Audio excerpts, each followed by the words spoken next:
Terima kasih masih bersama kami di One on One. Ini ngobrol dengan Pak Susno Duaji, emang rasa-rasanya kurang waktunya sepertinya ya. Masih panjang pembahasan yang saya ingin tanya dengan Pak Susno. Termasuk tadi Pak Susno. Berarti banyak netizen yang membuat analisa opini sendiri. Wah, kalau nggak diusut, kasus-kasus yang sedang berjalan itu berarti dipimpin oleh sosok yang melakukan kejahatan juga, iya. Pak. Gimana ini itu, kan Pak Susno? korupsi di atas korupsi yang sudah diangkat oleh Polri dan sekarang dilanjutkan oleh Kejaksaan Agung ya. Baru 3 kan. Tata Niaga Perdagangan Batubara untuk PLN, asuransi dan Krakatau Steel. Ini 3 ini aja udah korup. Kita belum mengungkap masalah timah. Belum timah. Belum masalah minyak. Waduh. Belum masalah mafia perkara, Zarob. Zarob kan kita tahu pengadilan Zarob ini kan 1 triliun juga duitnya hampir ya. Emasnya berapa? 51 kilo. Kata Zarob tiap perkara dia sekitar 1 miliar. Berarti lebih dari 2.000 perkara ditangani Zarob. Kalau 1 perkara ada 3 hakimnya yang disuap berarti kan 2.000 kali 3, 6.000 hakim kan. Nah, mana hakim yang dijadikan perkara oleh Febri? Oleh Bapak? Nggak ada kan. Berarti tidak tuntas ini. Nah, tidak tuntas itu mengapa? Pasti ada sesuatu dan seterusnya dan seterusnya. Jadi artinya kita bangsa Indonesia berterima kasihlah sama tim TAS Tipikor ini dan kita berterima kasih juga sama Kejaksaan Agung dan memberi kepercayaan pada Jaksa Agung untuk meneruskan perkara ini hendaknya diungkap tidak hanya 3 perkara ini saja. Karena jadinya ada benang merah ya Pak ya. Berarti kita masih belum tahu ya pembuktian nanti di persidangan benar atau salahnya FA begitu. Tapi kan ini berarti FA mempengaruhi benang merah ke hakim ini, berarti ke sini. Itu ada ke situ Pak ya? Yes, penyanderaan. Jadi kalau polisi sama jaksa ya tidak ada saling sandera menyandera karena nggak bisa nyandera satu sama lain ya. Tapi kalau FA menyandera hakim bisa dia. Bisa dalam kasus perdana korupsi terkait dengan pengadilannya. Itu bisa. Sekian yang terlibat dia jadikan tersangka, yang ini tidak. Atau semuanya tidak gitu. Berarti orang ini kan berutang budi sama FA. Nah makanya kalau perkara ini misalnya dibawa ke Mahkamah Agung yang mengadili orang-orang itu, maka ngeri-ngeri sedap orang yang ngadili Febri ini. Berarti banyak yang harusnya tidak bersalah diputus bersalah. Saya tidak tahu itu apakah tidak usah diputus bersalah atau ke apa, tapi banyak yang tersandra dalam perkara-perkara yang ditangani oleh FA ini. Melihat fenomena yang seperti ini Pak Susno, apa yang Pak Susno cermati? Karena kan ya ini sudah sekian lama, sebenarnya kan dulu juga ada yang seperti ini juga ya Pak ya, tapi ternyata masih terjadi ya Pak? Ya kita harus mengadakan, ya kalau reformasi ya mungkin ya mungkin apa yang dikatakan oleh anak-anak muda mahasiswa itu revolusi dalam penegakan hukum ya. Ya mungkin ada benarnya gitu kan. So kalau begini-begini udah berapa tahun kita reformasi. Reformasi kita sejak tahun 2000 berapa tuh? 2008 ya 98 ya. 98. Sampai akhirnya begini juga. Kita masih mendengar terjadinya perkara seperti ini, masih mendengar juga terjadi kriminalisasi, masih mendengar juga mungkin politisasi hukum gitu kan. Kriminalisasi ya nggak usah disebutkan, nah banyak yang dikriminalisasi. Aku juga merasa gitu. Tapi nggak usah lah, aku nggak bahas itu tapi nanti dikira bela diri, nggak lah. Nggak. Ini karena gitu Pak, ada yang bilang gitu, ini boleh nggak ya saya tanya sama Pak Susno ya? Katanya nih cicak versus buaya versi 2, emang iya Pak? Tidak jauh beda, karena cicak versus buaya kalau dikaitkan dengan saya itu justru teman sama semuanya. Kita bersama-sama dalam mengungkap tindak pidana korupsi. Tapi orang yang membelokkan perkara ini. Kalau masalah saya dulu, saya tidak berkait dengan suatu instansi lain. Saya dengan instansi saya. Yang nangkap saya kan instansi saya kan. Tapi pesanan siapa saya tidak tahu gitu kan. Polri juga tidak berhadapan dengan KPK, dengan segalanya. Ini murni penegakan hukum dan kita berterima kasih kepada Kortas Tipikor.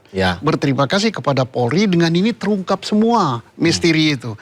Misteri penguntitan terungkap, misteri bahwa rumahnya Febri, kantornya Febri dijaga oleh suatu kekuatan terungkap gitu kan.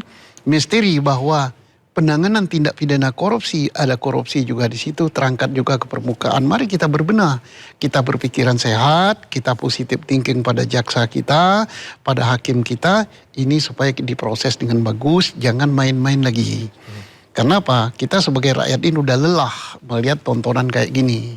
Yang di kota ya, kalau saya sebagai petani nggak lelah, saya petani kok, hanya berhadapan sama tanaman gitu Bapak, hanya sekali-sekali dengar televisi gitu terus diajak ngomong gini baru gerak baru gerak dan gerak pikiran masih segar karena petani ya. Iya. Ini kita di kota nih gerah terus Pak. Iya di kota mungkin harus ke desa petani makan duren gitu kan. Wah, saya gitu. Padahal ya Pak ya, kan selalu ada pengawas ya Pak ya, di lembaga hukum kita gitu ya, ada Komjak ya kan. Nah ini yang kita sesalkan. Di Polri ada namanya Kompolnas. Tapi kan boleh dikatakan tidak terlalu berfungsi dalam pengawasan, dan ini kan banyak ketidakpuasan karena kemarin itu kan ada reformasi Polri, ada hasil tim kerja tim reformasi itu salah satu rekomendasinya tentang Kompolnas. Kemudian DPR yaitu mengamandemen Undang-Undang Polri yaitu dengan inisiatif DPR. Tapi Kompolnasnya tidak terlalu diperkuat gitu, hanya begitu-begitu aja. Komisi Kejaksaan juga sama, apalagi KY. KY kan hanya sebagai pengawas perilaku hakim saja, dia tidak masuk kepada materi perkara gitu kan. Nah ini asli ketidakpuasan inilah, ini tugasnya DPR yang paling tahu ini. Tugasnya DPR mungkin KY perlu diperkuat, Kompolnas diperkuat, terus Komisi Kejaksaan diperkuat. Nah, termasuk juga fungsi-fungsi inspektorat ya. Di kementerian itu banyak sekali inspektorat, ada semua kok. Ya. Kalau nggak salah eselon 1 itu kan. Tapi belum pernah kita mendengar ada perkara korupsi diungkap oleh inspektorat. Iya ya Pak ya, belum ya Pak ya? Iya, jadi kan buat apa? Bila perlu inspektorat itu dibubarkan saja. Salah satu ininya kan inspektorat itu Pak ya? Ya tugasnya kan mengawasi penggunaan anggaran, mengawasi perilaku, mengawasi segala macam lah. Maka dibentuk inspektorat. Ya, masih mending propamnya Polri. Masih ditakuti oleh anggota Polri. Banyak Polri yang dipecat sama propam kan. Iya, saya kagum sama propam Polri. Jadi kalau orang jangan itu, propam Polri hebat. Dia menyidangkan kode etik, dia memecat, dia segala macam kan, memeriksa Polri yang melanggar. Tapi kalau inspektorat apa yang dilakukan? Inspektorat kementerian ya? Kementerian. Ngabisi gaji aja itu. Ya, dengan situasi yang seperti itu memang publik akhirnya bertanya begitu ya. Publik harus tetap percaya pada jalannya hukum di negeri ini atau tetap harus terus menaruh curiga supaya ikut sama-sama mengawasi gitu, Pak Susno? Kita ikut sama-sama mengawasi. Mengawasi hukum di negeri ini supaya berfungsi baik. Nah, kita juga mengawasi kenapa KPK kita kok kendor sekarang ya. Ya jangan dengan alasan karena perubahan undang-undang, kan manusianya yang harus bagi. Kemudian kejaksaan kita cukup bagus, berbaik diri ya, banyak prestasi dia ungkap ke kejahatan-kejahatan. Polri yang selalu dihujat ya karena berada pada barisan terdepan, jauh sudah berubah kok. Jadi memang dia tidak bim salah bim kayak gini. Kita lihat kan sekarang hampir semua lini Polri itu berubah ya, mengadakan SIM gratis, mengadakan tilang elektronik dan sebagainya. Termasuk juga membentuk tim tas tipikor dan banyak prestasinya seperti ini gitu, berubah. Tapi marilah yang lain gitu, kita lihat yang belum nampak terlalu banyak perubahan ya pengadilan kita gitu kan. Pengadilan kita belum nampak banyak perubahan gitu. Kelihatannya masih nurut-nurut. Ya kita tidak mencampuri tugas hakim, ya nggak boleh, dia independen. Tapi kita sebagai rakyat ya yang menggaji hakim itu, yang memberi anggaran belanja kepada pengadilan, wajar kita ngomel. Oh perbaiki dong, jangan begitu. Jangan mentang-mentang misalnya sudah jadi hakim, kami ini bebas, independen. Tapi nampak-nampaknya tidak bebas, kalau diprotes marah gitu. Jangan marah lah. Kita balik ke kasus FA lagi Pak Susno. Itu kan KPK banyak yang mendukung, tapi kan klaimnya ini supervisi KPK juga ya kasus ini ya. Itu supervisinya bentuknya seperti apa, Pak? Supervisi adalah melihat, menilai gitu. Apakah perkara ini berjalan dengan bagus oleh kejaksaan yang penyidiknya sekarang? Apakah ini tidak menimbulkan gejolak di dalam masyarakat? Apakah ini tidak menimbulkan ewo-pekewo di dalam? Nah ini tergantung kepada manusia-manusia atau personel di KPK itu. Terutama komisioner KPK. Gimana sih dia menilai riuh, reda, apa namanya, gemuruhnya di masyarakat ya. Hendaknya pimpinan KPK, komisionernya dan pejabat-pejabat di situ memantau. Oh sudah saatnya mereka untuk ambil alih atau apa gitu. Tak perlu nunggu perintah. Sekarang ini menurut Pak Susno waktunya ya Pak ya? Kalau menurut saya sudah waktunya. Apa Pak keanehan yang harusnya segera diambil KPK? Ketidakpercayaan masyarakat ya. Walaupun saya percaya dengan jaksa ya, tapi masyarakat kan tidak seperti saya semua kan ya. Nah, janganlah institusi kejaksaan ini dibuat tersandra gitu. Tersandra itu apa? Bayangkan orang harus menyidik aparatnya sendiri yang posisinya cukup tinggi gitu kan. Ya dia tersandra gitu kan. Belum nanti kalau ini pelakunya di kejaksaan bukan hanya satu gitu kan.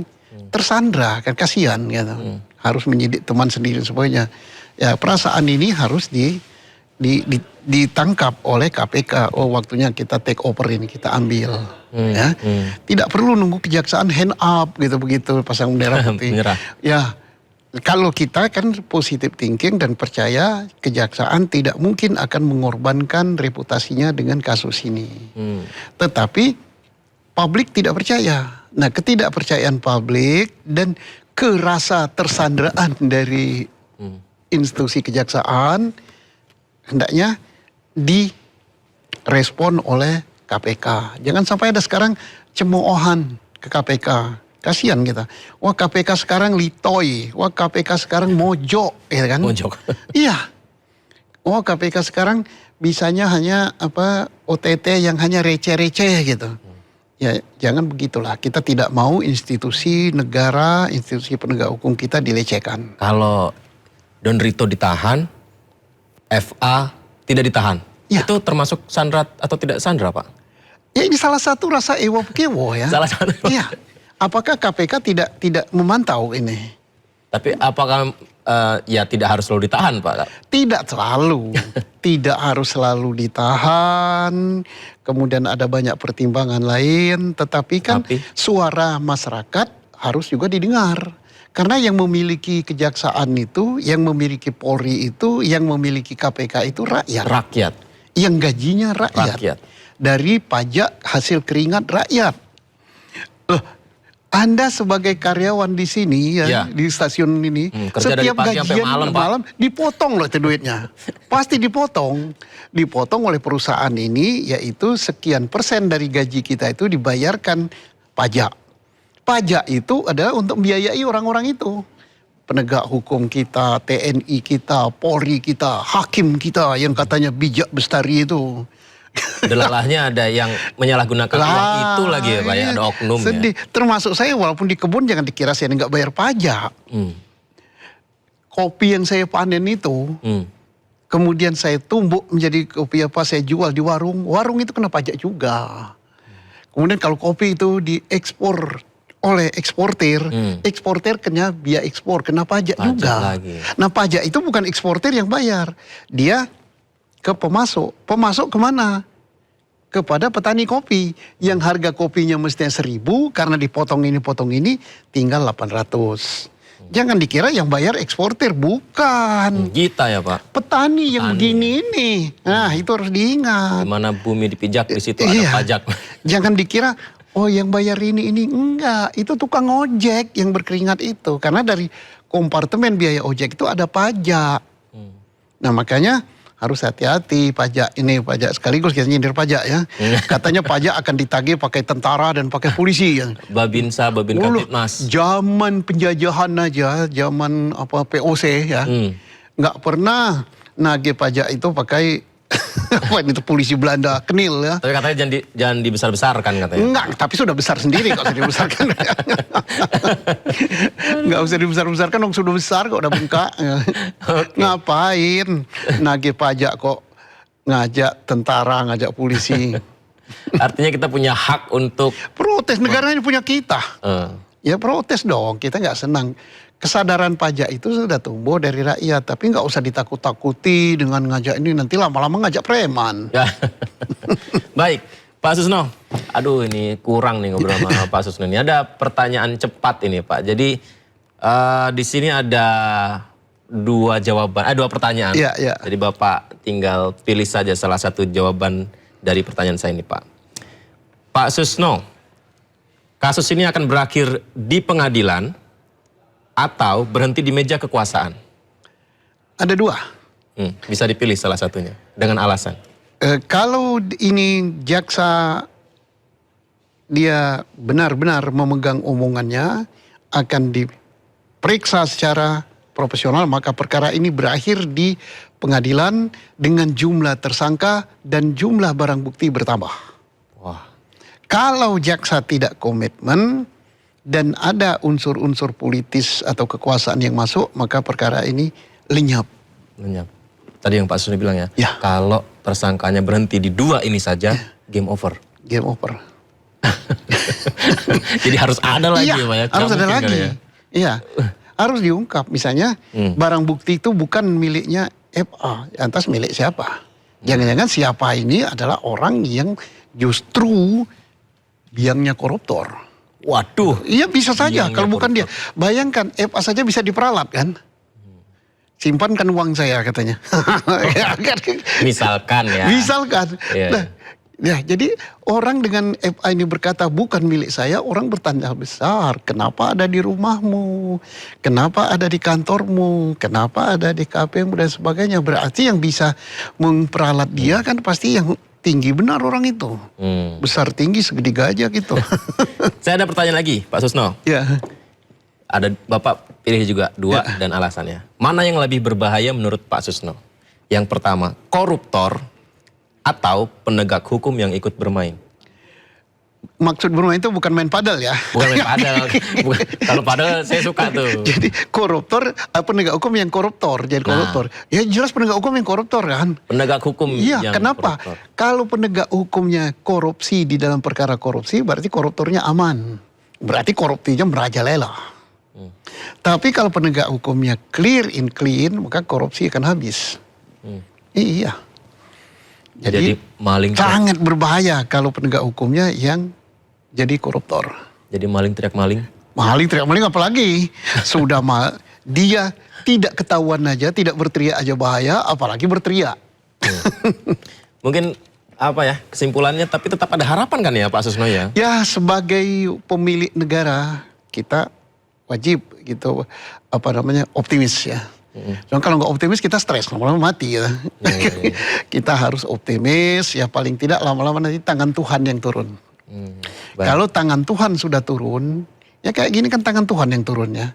Tidak mungkin FA ini kalau bukan tangan Tuhan yang turun akan terungkap kan. Sekarang awalnya dia dipuji-puji kan. Seorang penegak hukum yang sukses bisa, katanya Pak pengacara HP kan, bisa menyita barang triliunan kan. Ini puji kan.